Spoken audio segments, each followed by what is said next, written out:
बिस्मिल्लाहिर्रहमानिर्रहीम। अस्सलाम वालेकुम नाज़रीन, नुक्ता में खुशामदीद। नाज़रीन, सल्तनत उस्मानिया वो सल्तनत है जिसने पूरे यूरोप की रियासतों की जड़ें हिला कर रख दी थी। वो सल्तनत जिसने इस्लाम की सरबुलंदी के लिए जिदोजहद की और दुश्मनों को नाकों चने चुभवाए। सल्तनत उस्मानिया की दहशत कई सदियों तक यूरोप और इस्लाम के दुश्मनों के दिलों पर छाई रही। ये वो सल्तनत थी जिसने कुस्तुनतुनिया की दीवारों को हिला कर रख दिया, जिसको फतह करने की कोशिशें मुख्तलिफ सुल्तानों ने की थीं। ये वो सल्तनत है जिसको आज भी तारीख में सुनहरी हरूफ में याद किया जाता है। नाज़रीन, आज के इस वीडियो में हम बात करेंगे सल्तनत उस्मानिया की तारीख की उन अफवाज के बारे में जिनकी दहशत सदियों तक 4 बरे-आज़मों में गूंजती रही।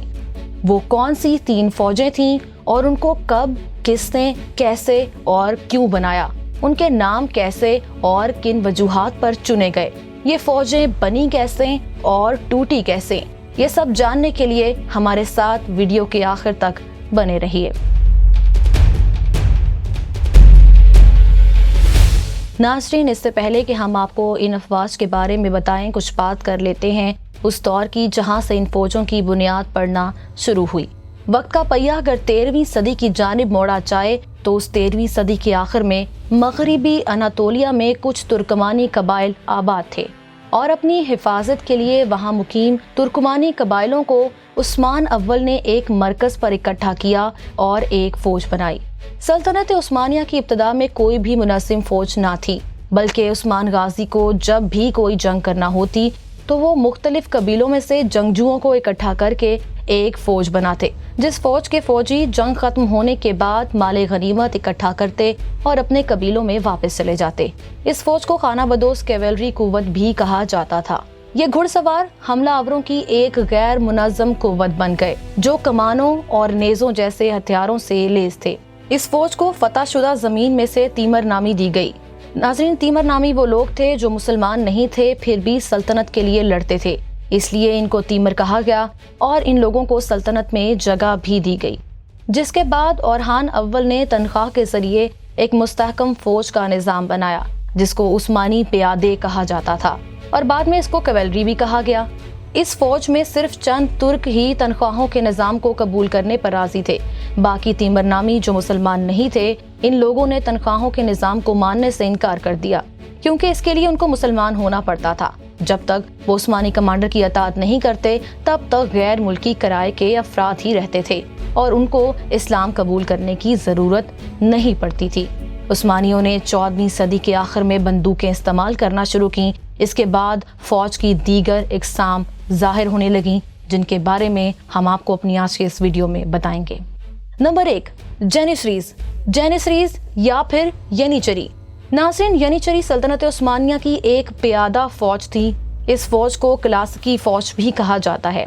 क्लासिकी उस्मानी फौज अपने वक्त की सबसे ज्यादा नज़्म-ओ-ज़ब्त और खौफज़दा फौजी कुव्वत थी, जिसकी बुनियादी वजह उसकी आला सतह की तंजीम, रसद की सलाहियतों और उसके अशराफिया, जिसे अफजल दस्ता कहा जाता है, वो दस्ते थे। नाज़रीन, यनीचरी खास तौर पर सुल्तान के हिफाजती दस्ते का नाम था। यनीचरी सुल्तान की हिफाजत के लिए अपनी जान की बाजी तक लगा देते थे।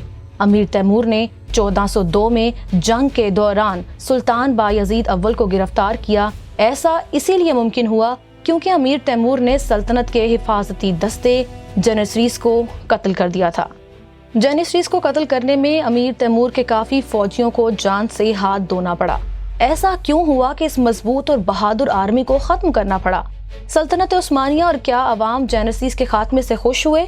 नाज़रीन, ये वाकया कुछ इस तरह से है कि सुल्तान मुराद अव्वल ने 1362 से 1365 के दौर में इस फौज को कायम किया। सुल्तान मुराद अव्वल ने इस फौज में अनातोलिया की गैर मुस्लिम आबादी में से 8 साल की उम्र के लड़कों, नौजवानों और गुलामों को इकट्ठा करके इस्लाम कबूल करने के बाद ये फौज बनाई जिसको एलीट कोर भी कहा जाता है। इस फौज को सख्त ट्रेनिंग दी गई और ट्रेनिंग के दौरान फौज को नज़्म-ओ-ज़ब्त के जरिए दाखिली यकजहती भी सिखाई गई। आम लोगों के मुकाबले में यनीचरी को बाकायदा तनख्वाह भी दी जाने लगी जो कि इससे पहले नहीं होता था। सुल्तान के हुक्म से यनीचरी को शादी करने, बच्चे पैदा करने और तिजारत करने की इजाजत नहीं थी। उनका काम सुल्तान के साथ मुकम्मल वफादारी, हर महाज के लिए तैयार रहना اور سلطان کی حفاظت کرنا تھا۔ ینیچری کو سلطان کی طرف سے رہنے کے لیے الگ جگہ مہیا کی گئی اور ان کا شہری آبادی سے کوئی تعلق نہیں تھا۔ جنگ کے دوران جب دشمنوں کو لگتا کہ ہم جنگ جیت رہے ہیں تو جنیسریز آخری لمحے رونما ہوتے اور دیکھتے ہی دیکھتے جنگ کے حالات کو بدل کر رکھتے تھے اور سلطنت عثمانیہ کو فتح حاصل ہو جاتی۔ یورپی ممالک ینیچری کو سلطنت عثمانیہ کا خفیہ ہتھیار بھی کہا کرتے تھے کیونکہ یہ جنگ کے اختتام پر رونما ہوتے تھے اور جنگ کا پاسا پلٹ دیا کرتے تھے۔ جنیسریز کی وجہ سے ہی سلطنت عثمانیہ کو بہت سی جنگوں میں فتوحات حاصل ہوئیں، جن میں کچھ نمایاں جنگیں جنگ چلدران، جنگ اماسیہ، جنگ ورنا، جنگ کوسود اور فتح قسطنطنیہ سر فہرست ہیں۔ ناظرین، 16ویں صدی میں ینیچری کو آتشی اسلحے کی طرح استعمال کیا گیا۔ 1526 میں جنگ مہاج میں 2000 جنیسریز نے مسلسل 9 قطاروں میں توپوں، بندوقوں اور باقی ہتھیاروں کی قطار کے ذریعے ایک صف میں بنا کسی مدد کے ہنگری کی فوج کو ہمیشہ کے لیے نیست و نابود کر دیا تھا، جس کے بعد 16ویں صدی میں ینیچری کو اپنی اہمیت کا اندازہ اور احساس ہونا شروع ہو گیا۔ اسی وجہ سے 16ویں صدی میں ہی ینیچری نے پہلی دفعہ بغاوت کی اور ان کی بات مان لی گئی۔ اس کے بعد جیسے ینیچری کو یہ عادت ہی ہو گئی کہ ہر نئے آنے والے سلطان سے انعام حاصل کرنا اور اپنی تنخواہوں کو بڑھانا، ایسے مطالبات شروع کر دینا۔ نہ صرف یہ بلکہ اس کے بعد 1567 میں ینیچری نے سلطان سے بغاوت کی اور شادی کی اجازت حاصل کر لی۔ اس سے پہلے ینیچری دستے میں شامل لوگوں کو شادی کرنے کی اجازت نہیں تھی۔ سلطنت عثمانیہ کے عروج میں ینیچری فوج کا ایک اہم کردار رہا ہے۔ 17ویں صدی میں جب سلطنت پر کمزور سلاطین کی حکومت تھی تو جنیسریز نے ایسے وقت سے اپنا خوب فائدہ اٹھایا اور اپنی باتیں منوانا شروع کر دیں۔ جو سلطان ان کی بات نہ مانتے وہ ان کو یا تو معزول کر دیتے یا پھر قتل کروا دیتے۔ نہ صرف یہ بلکہ اس کے بعد جنیسریز نے سیاست میں بھی حصہ لینا شروع کر دیا۔ اس کے بعد کوئی بھی وزیر یا پاشا ان کی اجازت کے بنا کوئی فیصلہ نہ دے سکتا تھا۔ اگر کوئی ایسا کرتا تو وہ اسے بھی قتل کروا دیتے۔ اور ناظرین، 17ویں صدی وہ وقت تھا جب ترکوں نے جنیسریز میں غیر مسلموں کو بھی بھرتی کرنا شروع کر دیا۔ ترکوں نے اپنے بچوں کو جنیسریز میں شامل کرنا شروع کر دیا، جس کی وجہ سے فوج کے قوانین میں نرمی بھی کی گئی، اور اسی تبدیلی کی وجہ سے ینیچری کی کارکردگی میں بہت کمی آئی۔ وہ فوج جس سے ایک وقت تھا کہ پوری یورپی طاقتیں خوفزدہ تھیں، وہ فوج اب اس قابل نہیں رہی تھی کہ وہ کسی کا مقابلہ کر سکے، بلکہ یہ فوج کمزوری کا شکار ہو چکی تھی۔ ینیچری نے تجارت میں بھی حصہ لینا شروع کر دیا اور معاشرے میں لوٹ مار بھی شروع کر دی، جس کی وجہ سے لوگ ان سے نفرت کرنے لگے۔ کچھ سلاطین نے ینیچریز کو سدھارنے کی کوشش کی تو ینیچریز نے ان کو بھی قتل کروا دیا، جن میں قابل ذکر سلطان عثمان دوئم اور سلطان سلیم ثالث ہیں۔ جنیسریز کے سردار کو آغا کہا جاتا تھا، جو اس وقت عہدے میں سلطان اور وزیر کے بعد آتا تھا۔ اس کے بعد ناظرین، 18ویں اور 19ویں صدی کے شروع میں ینیچری مکمل طور پر باغی ہو چکی تھی اور بیرون ملک روس، پولینڈ اور باقی علاقوں سے بھی ان کے رابطے ہونے لگے تھے۔ جنیسریز جدید کاری کی کوشش کی راہ میں ہمیشہ کھڑے رہتے، مطلب یہ کہ وہ اس وقت زیادہ طاقتور تھے جب 1808 میں سلطان محمود دوئم تخت نشین ہوئے۔ سلطان نے جنیسریز کو کمزور کرنے کے لیے جنیسریز کے خلاف طاقتوں اور نوجوانوں کو اکٹھا کیا جو جدید کاری کو ماننے کے لیے تیار تھے، اور ایک نئی فوج بنائی جس کو نظام جدید فوج کہا گیا۔ ان کو سلطان نے اچھی ٹریننگ دے کر خوب تیار کیا، اور دوسری طرف سلطان نے جنیسریز کو جن سہولتوں کے وہ عادی ہو چکے تھے ان سے وہ سہولیات بھی چھین لیں تاکہ جنیسریز اور بھی کمزور ہو سکیں۔ اس کے بعد 15 جون 1826 کو جنیسریز نے سلطان کے خلاف بغاوت کی اور محل کا گھیراؤ کر لیا۔ سلطان محمد دوئم نے اپنی حفاظت کے لیے تیار کردہ جنیسریز کو ان کے خلاف استعمال کیا اور یوں 6000 جنیسریز کو قتل کروا دیا گیا۔ اس واقعے کو واقعہ خیریہ بھی کہا جاتا ہے۔ ناظرین، جنیسریز کی فوج کے خاتمے کا یہ ایک ایسا واقعہ تھا جس کو دیکھ کر عوام بہت خوش ہوئی، اور پھر پوری ریاست میں سے جنیسریز کو اور ان کی نسلوں کو ختم کر دیا گیا۔ ناظرین، اس طرح سے 6 صدیوں تک پورے یورپ کے لیے خوف اور دہشت کی علامت سمجھے جانے والی اس فوج کا ہمیشہ کے لیے خاتمہ ہو گیا۔ نمبر 2، نظام جدید فوج۔ ناظرین، یہ ایک نئے نظام کی ناکام کوشش کا آغاز تھا جو کہ 1826 سے پہلے سے ہی شروع ہو چکا تھا۔ سلطان سلیم سوئم نے 18ویں صدی کے اواخر اور 19ویں صدی کے شروع میں نظام جدید آرمی کو تشکیل دیا۔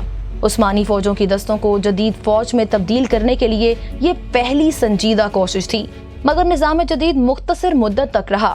1807 میں سلطان سلیم سوئم کے اختتام کے بعد نظام جدید ختم ہو گیا۔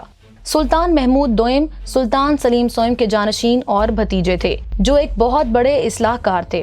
1808 میں سلطان محمد دوئم تخت نشین ہوئے تو تخت نشین ہونے کے بعد سلطان نے جدید نظام کی فوج بنائی۔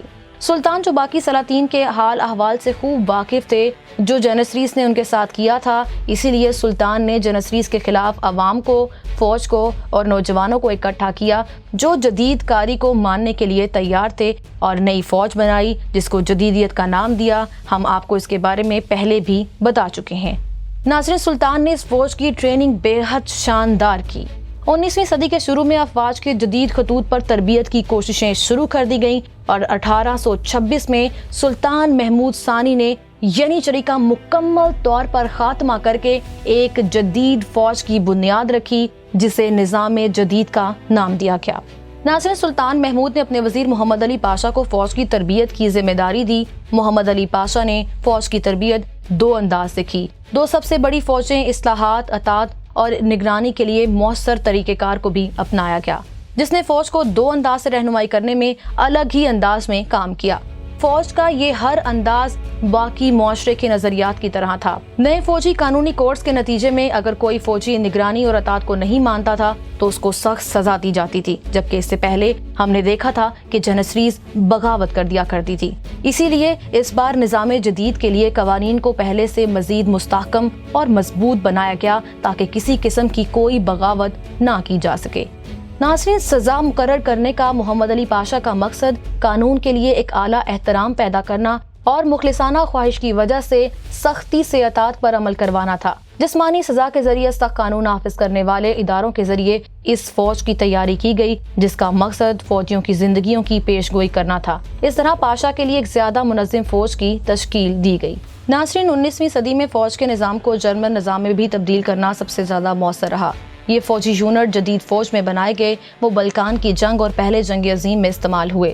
سلطنت عثمانیہ کے آخر میں سلطان عبدالحمید دوئم کی حکومت تک یہ فوج اچھی طرح اپنی ذمہ داریاں نبھاتی رہی، مگر سلطان عبدالحمید عثمانی فوج کے جدید کاری کے حامی تھے اور ان فوجیوں کی پیشہ ورانہ صلاحیت کا معاملہ عمومی طور پر جانچا جاتا تھا۔ لیکن سلطان عبدالحمید کے دور میں ایسا کچھ نہ ہو سکا۔ حکومت کے آخری 15 سالوں کے دوران فوج کو مکمل طور پر نظر انداز کر دیا گیا، فوج کے بجٹ میں کمی کر دی گئی۔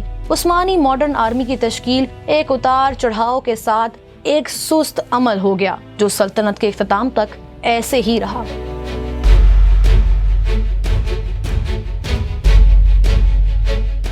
ناظرین، اس اختتام کی وجہ عثمانی توپ خانوں کا زیادہ سے زیادہ قیام تھا۔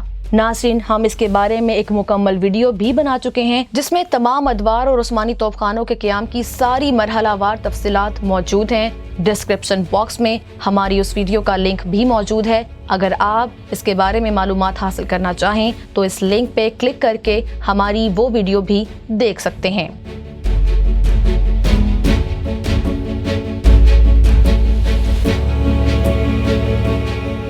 نمبر 3، عثمانی بحریہ۔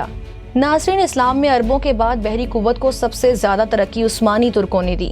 سلطنت عثمانیہ کا آغاز شمالی مغربی ترکی کے ایک ایسے علاقے سے ہوا جو چاروں طرف سے خشکی سے گھرا ہوا تھا، اسی لیے ابتدا میں بحری قوت کا سوال ہی پیدا نہیں ہوتا تھا۔ اس زمانے میں ان ترک ریاستوں کے پاس جو بحیرہ ایجن اور بحیرہ روم کے کنارے واقع تھیں، چھوٹے چھوٹے بحری بیڑے موجود تھے۔ سلطان عثمان اور اورحان غازی نے 1323 کے عرصے میں جب سلطنت عثمانیہ کی حدود بحیرہ مرمر تک پہنچائی تو پہلی مرتبہ عثمانیوں کو بحری بیڑے کی ضرورت محسوس ہوئی۔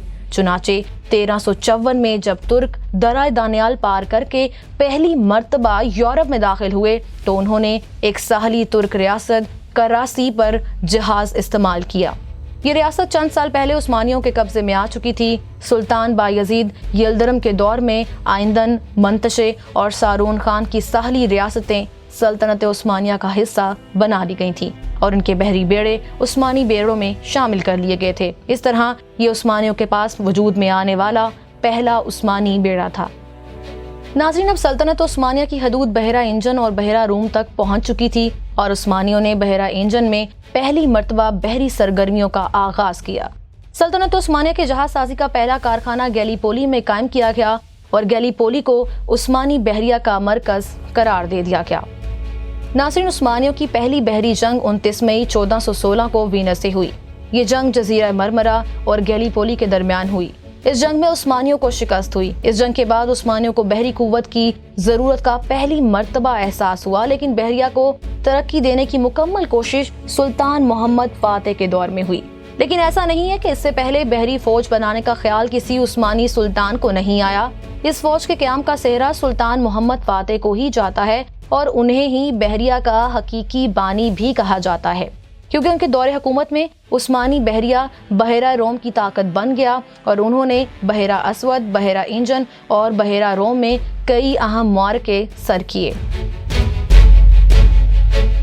1456 में मोहम्मद फातेह ने जो बेड़ा जज़ायर इंजन की फतह के लिए गैलीपोली से रवाना किया वो 180 जहाज़ों पर मुश्तमिल था। इस बेड़े ने बहरा इंजन के कई जजीरों पर कब्जा कर लिया, जिनमें जज़ायर अम्ब्रोस, थासोस, सामोथेरस और लेमोनस काबिल जिक्र हैं।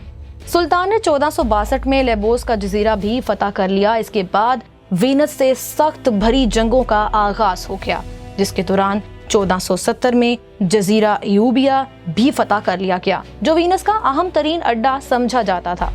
इसके चंद साल बाद बहरा इंजन को भी फतह कर लिया गया और सुल्तान मोहम्मद की फतूहात का सिलसिला जारी रहा, जिसके बाद सुल्तान सलीम अव्वल ने मिस्र की फतह के बाद बहरी बेड़े पर खास तौर पर तवज्जो दी और उनके दौर में जहाज साजी के कई कारखाने तामीर किए गए, जिनमें 150 बड़े साइज के और 100 छोटे साइज के जहाज तैयार किए गए और बड़े जहाजों में से हर एक का वजन 700 टन था। नाज़रीन, उस्मानी बहरिया सुल्तान सुलेमान आजम के दौर में उरूज तक पहुंच गई। सुल्तान सुलेमान आजम कानून के दौर में उस्मानी बेड़ा अपनी ताकत और जहाज़ों की तादाद के लिहाज से अपने उरूज पर पहुंच गया और बहरा रूम की सबसे बड़ी ताकत सल्तनत उस्मानिया बन गई। सल्तनत उस्मानिया दुनिया की अजीम तरीन सल्तनत बन चुकी थी। सुल्तान सुलेमान आजम कानूनी के दौर में बहरी जहाज़ों की तादाद 300 के करीब पहुंच चुकी थी और उस्मानी बेड़े की सरगर्मियां बहरा रोम से गुजरकर बहरा अहमर, खलीज फारिस, बहरा अरब और बहरा हिंद तक फैल चुकी थी। तुर्कों ने कई बड़ी बहरी जंगें लड़ी, जिनके नतीजे में तराबलस, अलजायर और यमन के अलावा अरब के मशरकी साहिल और हबश के मशरकी साहिल पर उस्मानियों की हुकूमत कायम हो गई और बहरा रोम में रोडोस का जजीरा भी फतह हो गया। नाज़रीन, सल्तनत उस्मानिया के मशहूर अमीरुल बहर की बात की जाए तो खैरुद्दीन बारबरोसा, प्याला पाशा, पेरी रईस, सैयदी अली और तूर गोदासी उस दौर से ताल्लुक रखते हैं और दुनिया के बेहतरीन जहाज रानों में शुमार किए जाते हैं। अगर आप चाहते हैं कि हम इन शानदार किरदारों पर भी वीडियो बनाएं तो कमेंट सेक्शन में हमें जरूर बताएं। नाज़रीन, उस जमाने में फन जहाज रानी पर तुर्की जुबान में किताबें भी लिखी गईं। ये ऐसा दौर था कि बहरी नक्शे भी तैयार हुए, जिसमें अमेरिका की भी निशानदही की गई। इस्लामी दुनिया में ये पहली किताबें और नक्शे थे जिनमें अमेरिका का तस्करा किया गया।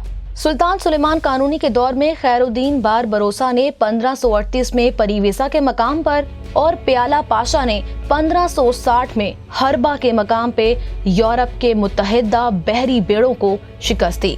सुल्तान सुलेमान आजम के बाद 1571 में लिपांटो के मकाम पर उस्मानी बेड़े को यूरोप के मुत्तहिदा बेड़ों के मुकाबले में जो स्पेन, वेनिस और माल्टा के बेड़ों पर मुश्तमिल था। सल्तनत उस्मानिया को लिपांटो की जंग में बड़ी तबाहकुन शिकस्त हुई, जिसमें सिर्फ 40 जहाजों के अलावा पूरा उस्मानी बेड़ा तबाह हो गया। इन 40 बेड़ों को अमीरुल बहर ओलोज पाशा या उरूज पाशा बमुश्किल बचा सके, मगर इस शिकस्त से पहले तुर्क कब्रस का जजीरा वीनस से छीन चुके थे। लिपांटो की शिकस्त के बाद वीनस का सफीर लिपांटो की शिकस्त के असरात को मालूम करने के लिए वजीर आजम मोहम्मद सोकोली पाशा के पास आया तो सोकोली पाशा उसकी वजह समझ गए और उन्होंने सफीर को मुखातिब करके कहा, मैं तुम्हारी आमद की वजह जानता हूँ। तुम ये जानना चाहते हो कि लिपांटो की जंग का हमारे ऊपर क्या असर पड़ा।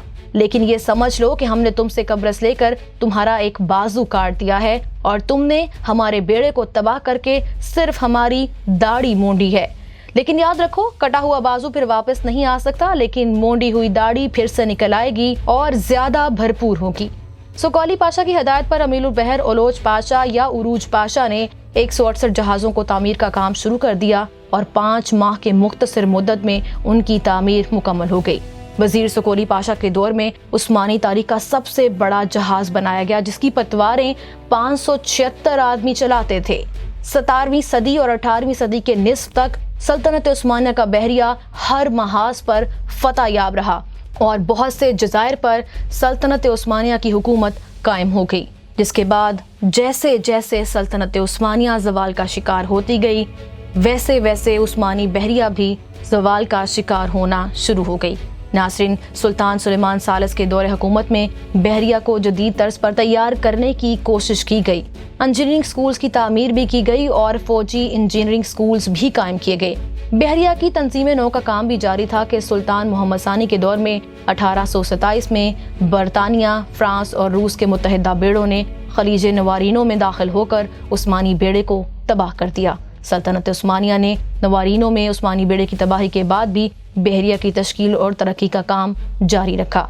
1828 में जजीरा हैली अदा में बहरिया की अकेडमी भी कायम की गई। बादबानी जहाज़ों की जगह दुखानी जहाज़ों का इस्तेमाल भी किया गया और सुल्तान अब्दुल अजीज़ के दौरे हुकूमत में उस्मानी बेड़े को इतना ताकतवर बना दिया गया कि वो यूरोप में तीसरा सबसे बड़ा ताकतवर बहरी बेड़ा समझा जाने लगा। इसके बाद सुल्तान अब्दुल हमीद सानी के दौरे हुकूमत में ये बेड़ा जो बड़ी कोशिश से बना था, इसकी तरफ से तवज्जो हट गई और इसने अपनी कदीम अहमियत को खो दिया। इस तरह ये सल्तनत उस्मानिया की तीसरी बड़ी फौज जदीद बहरिया भी ज़वाल का शिकार हो गई। नाज़रीन, हम उम्मीद करते हैं कि हमारी आज की ये वीडियो, जो कि इंतहाई मेहनत और तारीखी कुतुब का मुतालिया करने के बाद बनाई गई, आपको ज़रूर पसंद आई होगी। अगर आपको ये हमारी वीडियो पसंद आई है तो इसको लाइक करें, कमेंट करें और शेयर भी करें और हमारे चैनल को सब्सक्राइब करना ना भूलें, ताकि आपको मज़ीद ऐसी मालूमाती वीडियोस मिलती रहें।